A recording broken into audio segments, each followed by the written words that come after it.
Je pense qu'il y a beaucoup de...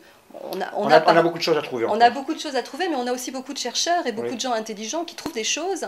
Et maintenant, il faut aussi revoir les modes d'attribution des budgets pour pouvoir encourager ces personnes, ces chercheurs, ces associations, tous ces groupes qui travaillent dans cette perspective et qui ont beaucoup à apporter effectivement à notre société.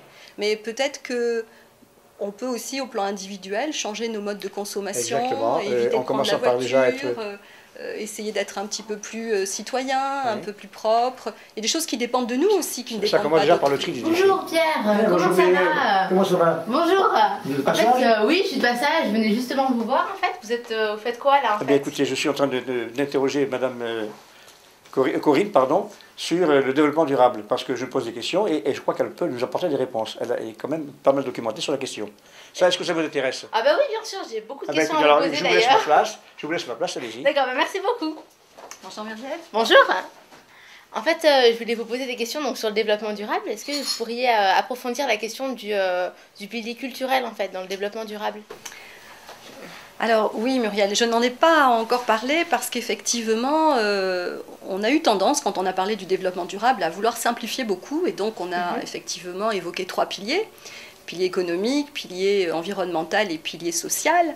Et pour tous les rédacteurs des rapports, tous les participants des réunions dont nous avons parlé tout à l'heure, eh bien le pilier culturel en quelque sorte est associé au pilier social.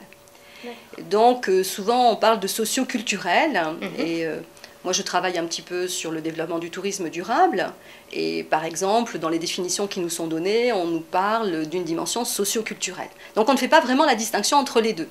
Mais je suis d'accord avec vous sur le fait que la dimension culturelle peut être dissociée de la dimension sociale. Qu'est-ce qui se passe aujourd'hui? On est dans un monde qui est globalisé, très standardisé, toutes les activités sont normées et on s'aperçoit qu'à un niveau individuel, les gens se sentent un petit peu frustrés de leurs racines, de leur culture. Et sans tomber dans la dérive communautariste, on peut reconnaître aussi les cultures comme un patrimoine important qui mérite d'être défendu, sauvegardé pour les générations futures.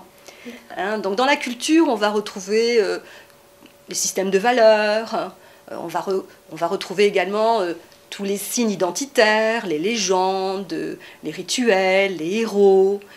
Mais voyez, sur un plan pratique, dans le tourisme, eh bien, c'est important d'avoir une identité pour pouvoir se démarquer, pour qu'une destination se démarque des autres destinations concurrentes. Et lorsqu'on voyage, on aime bien rencontrer des gens différents, sinon on reste chez soi. Donc il y a là effectivement des pistes intéressantes. Je pense qu'on pourrait effectivement dissocier cette dimension culturelle.